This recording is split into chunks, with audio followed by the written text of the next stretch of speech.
Just imagine చేసుకోండి, నీ family జోలికి వస్తే, నేను మళ్ళీ చెప్తున్నా, నీ జోలికి కాదు, నీ ఫ్యామిలీ జోలికి వస్తే, మీ నాన్ననో మీ అమ్మనో మీ ఇంట్లో ఉన్న వాళ్ళ పైన ఎవరైనా దాడికి దిగుతే ఇటుపక్క అటుపక్క ఎవడన్నా ఉన్నాడని చూస్తావా? ఎవరన్నా మీ సర్కిల్లో ఫోన్ చేసి హెల్ప్ అడుగుదామని చూస్తావా? నీ బలాన్ని ఎప్పుడన్నా పరిశోధిస్తావా? ఎదురుగా ఉన్నది ఎంత బలవంతుడో చూస్తావా? ఎవడైతే నాకేముంది పే అని చెప్పి ముందరకొచ్చి నువ్వే నిలబడతావు. మరి అక్కడున్న పౌరుషం జీవితంలో ఎందుకు ఉండదు నీకు? జీవితంలో అందరి సపోర్టే కావాలా? ఇతరులుంటేనే బిజినెస్ స్టార్ట్ చేస్తావా? ఒక్కటి గుర్తుపెట్టుకో, ముందరున్న శత్రువునన్నా చూడొచ్చేమో గానీ పక్కనే ఉన్న మిత్రుడే శత్రువులాగా మారి ముందరకొచ్చి నిలబడితే తట్టుకోలేవు. నాకు బైసెప్స్ ఉన్నాయా, ట్రైసెప్స్ ఉన్నాయా, సిక్స్ ప్యాక్స్ ఉన్నాయా లెక్క పెట్టవు కదా. లేస్తంతే ఎదవలు బయటకు వెళ్ళిపోవాలనిపిస్తుంది కదా నీకు. నేను ఈ తరం యువతనే ప్రశ్నిస్తున్నా. ఎవరో మీ అన్న అనుకుంటూ ఫార్చునర్ కారు సైరన్ బండి ఎక్కినంత మాత్రాన నీకు కిక్ ఉంది అనుకుంటే ఒకే ఒక్కసారి జీవితంలో సక్సెస్ కొట్టి చూడు.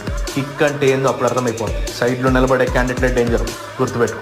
ఈ పేజ్ పెట్టిందే గెలవడానికి. మీతో పాటు నేను, నాతో పాటు మీరు. We are one.